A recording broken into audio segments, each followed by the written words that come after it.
Hey, welcome and thanks for joining us on World Inside. I'm Li Qiuyuan, sitting in for Tian Wei tonight. Coming up on tonight's show. Plus, U.S. Secretary of State John Kerry visits India as Washington and New Delhi appears to be moving closer together in economic and military cooperation. What will closer ties between the U.S. and India mean to Asian Pacific region? And what are some of the implications for relations between China and the U.S., as well as relations between China and India? U.S. Secretary of State John Kerry visits India as Washington and New Delhi appear to be strengthening economic and military ties. What will closer relations between the U.S. and India mean to Asian Pacific region, and what are some of the implications for China and other regional players? That's next.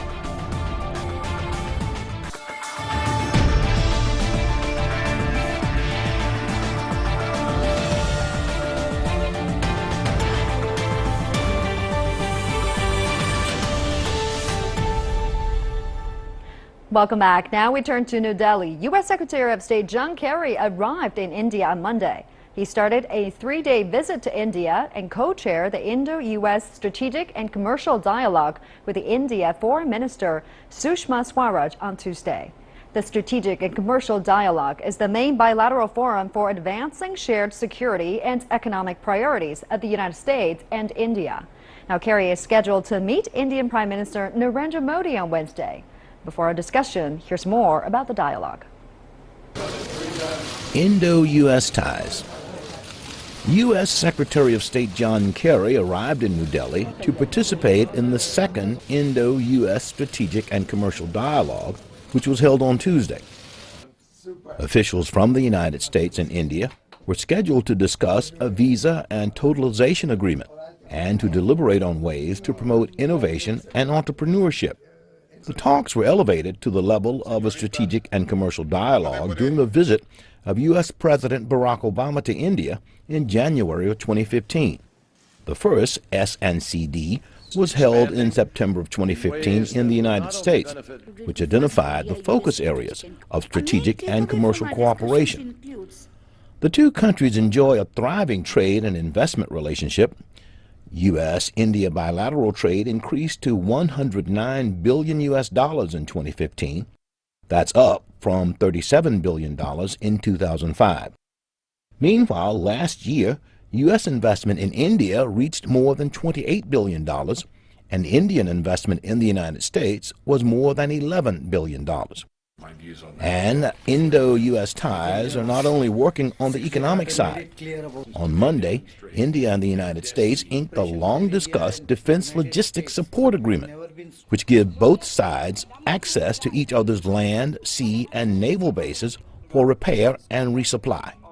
It's an enormous change from 50 years of history, and a very substantial advance over just a few months ago. And here's the gist of it.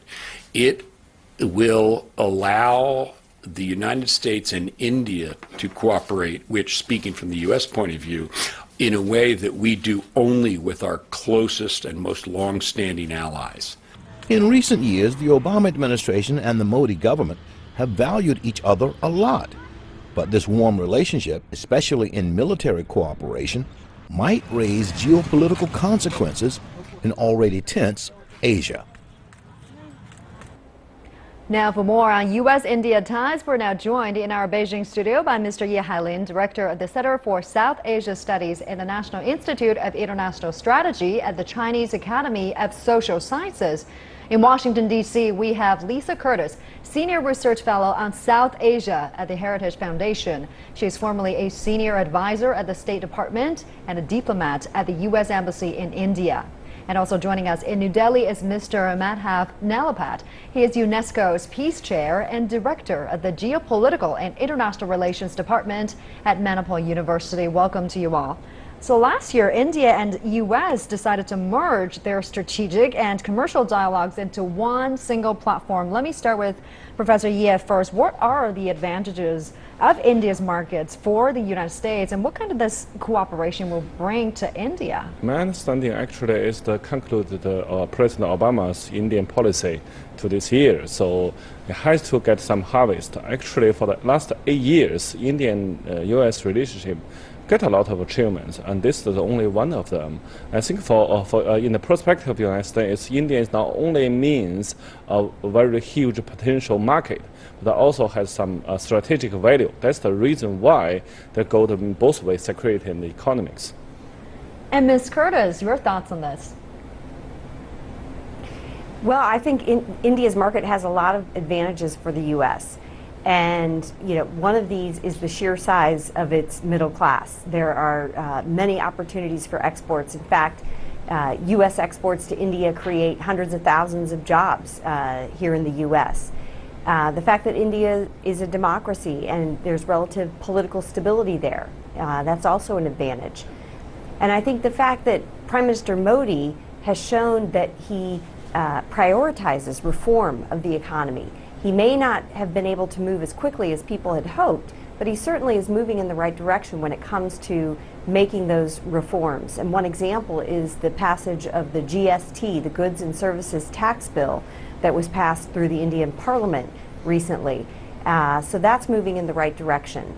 And I think the U.S. sees a lot of opportunities in expanding economic and investment cooperation with India, but also, as the previous speaker said, there's strategic value for the U.S. in developing its relationship with India. Now, Mr. Nalapal, let me bring you into the discussion now. What kind of cooperation is India looking specifically for? What the best of it can India get from the cooperation with the United States? Well, I'd like to point out that India and the United States have been cooperating at various levels from the ground up for a very long time. Indian universities and US universities are partnering across a variety of fields, including biotechnology, medicine, engineering, you name the subject, and Indian and US universities are partnering there. Indian research institutes and US research institutes are partnering. Researchers are going across here and there. We have a 3 million strong Indian American community, and there's a vast flow of humanity across both borders. So the reality is that government is only catching up with what is already happening on the ground, which is a very vigorous engagement between the US and India. The bilateral mechanism have developed during the Obama years. However, there's one BIT, U.S.-India Bilateral Investment Treaty. Both sides have negotiated for 8 years, but remain apart on intellectual property issues and others. Now, Mr. Ye, do you think that this project could have a breakthrough at this opportunity? I think so, but we also should notice that President Obama only has a couple of months left. So what's the new president in D.C. will has a new approach on India. I think if the Hillary Clinton take the position, and the Indian-U.S. relation will upgrade in the new level. But if ask the candidate, I mean the Trump, Mr. Trump, there will be some questions. So it remains some uncertain. But we should know India and U.S. relation will be the most stable bilateral relation in the between the big powers because of they have the strategic interest, because of they have the common value. But there's only one obstacle lay on the front of the bilateral relationship is their bureaucracy system. Because we all know both countries, when they push something happened, they always take a very long time. Now, Ms. Curtis, how will the upcoming presidential election there in the United States affect the ties between U.S. and India? Well, I think there's broad bipartisan support for improving ties with India. We saw that when Prime Minister Modi visited the U.S. a few months ago and addressed a joint session of the U.S. Congress. You saw congressional members from both sides of the aisle really praising the Indian Prime Minister and the Indian people and the forward movement that has been made with U.S.-India ties.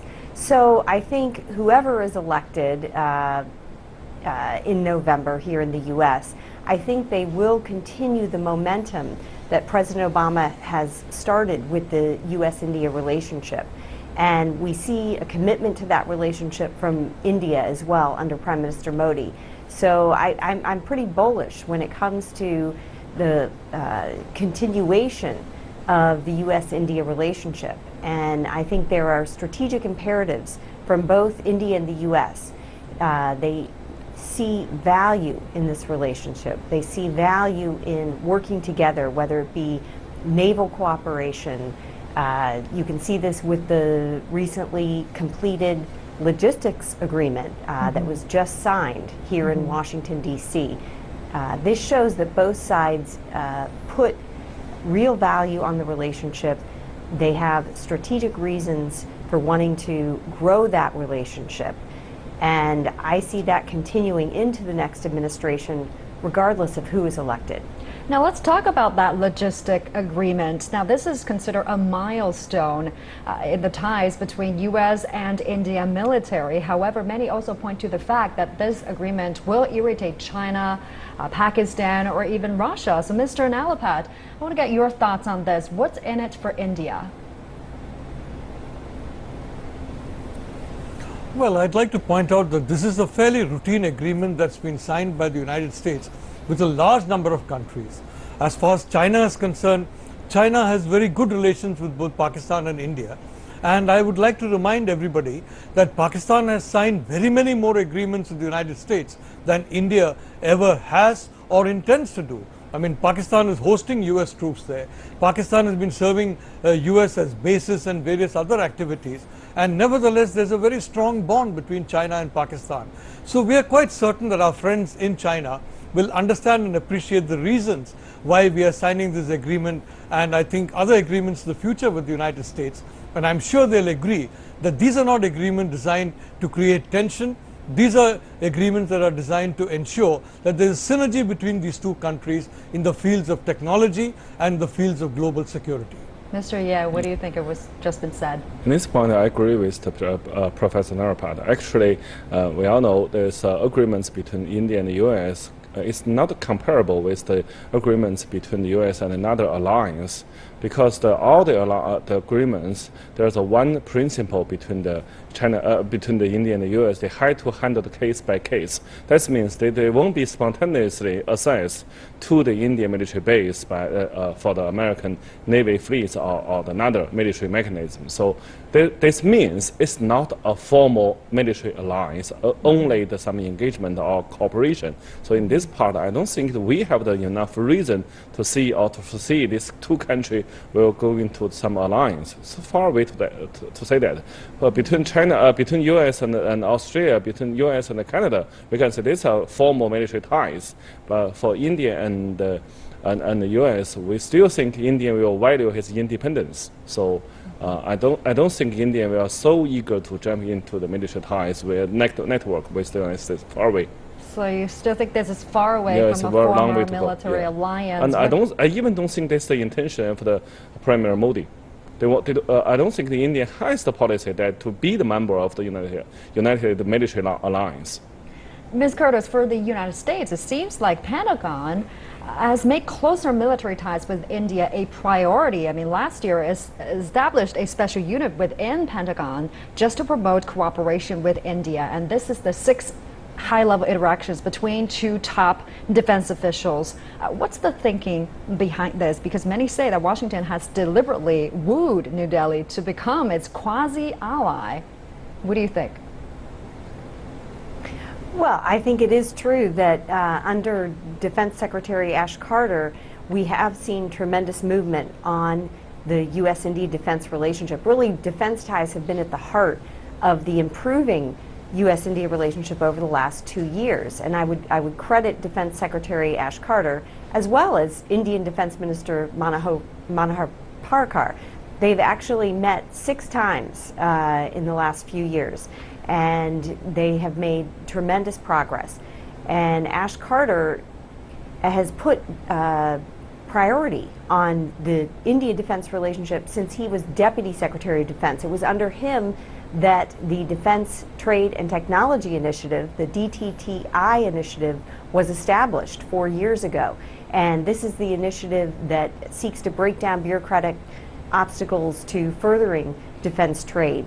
And we have seen the establishment of working groups for the U.S. and India to explore, for example, the co-development of aircraft engines, aircraft carrier technology, and they recently, just this past week, have agreed to establish 5 new working groups to look at other areas of potential U.S.-India co-development or even co-production of certain military technologies.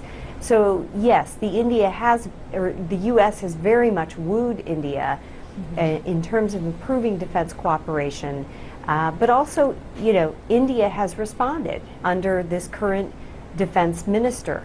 The previous defense minister under the previous Congress government had made clear that he was not interested in really moving closer to the U.S. and prioritizing relations with the U.S. And we see a completely different attitude under this current defense minister. Now, Mr. Nalapad, how close is India willing to go with the United States militarily? Because Mr. Ye just mentioned he thinks that India does not have the intention to form a military alliance with the United States. Give us an Indian perspective. Well, I'd like to point out that today in the entire Asian region, China is very important for economic prosperity. And it would be a catastrophic situation if there were ever a conflict between the United States and China. I'm very certain the leaders of both countries will ensure that such a catastrophe does not take place. So those who are, you know, interpreting this kind of a closer movement of India and the United States as somehow directed against any third country, I believe they are wrong. The important point is we are a country which 800 million people are below the age of 35. They have no memory of any Cold War. They have no memory of the fact that India was an ally of the Soviet Union and the United States was on the other side. This is a new country, and even our civil service, most of the younger people have a very different attitude from those who are 55 and older. So the Cold War is now a fading memory, and the future is beckoning. And so far as the future is concerned, I repeat, the relationships between India and the US in the field of technology, research, education, health are so numerous that it's only proper that a relationship be formalized. There's a huge network of informal relationships, and finally the government is finding the courage to formalize it. I agree with Ms. Carter that in 2002 the Vajpayee government signed an agreement on some information sharing with the US. After that the Congress government did nothing, but now again the Modi government has swung into action, and I believe there's going to be more agreements in the pipeline. These agreements are designed to ensure security and stability throughout Asia. They're designed to fight terrorism, and they're certainly not designed against any country, least of all a country as indispensable to the future of Asia as China. All right, we still have some more time. I want to briefly just touch upon the dynamics between Pakistan, India, and the United States. Pakistan was once the third largest recipient of Washington's foreign aid, but now economic aid has declined 53% from 2011 to 2015. Security aid fell even more, 73% in the same period. Meantime, India is still the top recipient of U.S. economic assistance. Mr. Ye, how do you look at the dynamics here? As Pakistan and India do not see eye to eye on every issue, can we say that the U.S. has made its choice? I don't think the United States need to make the choice because there is no balance in the subcontinent. India has the priority is for natural. So I think the Americans' interest or the Americans' policy should targeting on how to make the Pakistan not feel panic, how to enhance the Pakistan's confidence. And in this target, I think the China, US, and even for India, we have some common interest that if the Pakistan really suffered from a very severe terrorist attack or even fell into part, they will be a common disaster for all of us. So I don't think that there's a zero-sum game between India and Pakistan, between US and China. All right. I wish we had more time, but I gotta go now. But thank you all for your insights. Mr. Ye Hailin joining me in the Beijing studio, and Ms. Alyssa Curtis joining us in Washington, D.C., and also in New Delhi, Mr. Madhav Nalapad joining us there. Many thanks for all your perspectives. And that's all we have for today's program. If you'd like to see more, please visit our website. Just type World Insight CCTV News into your search engine, or check out our YouTube channel. From me, Li Chuya, and everyone on the World Insight team, thank you for watching, and tune in again next time for more insights from across China and around the world.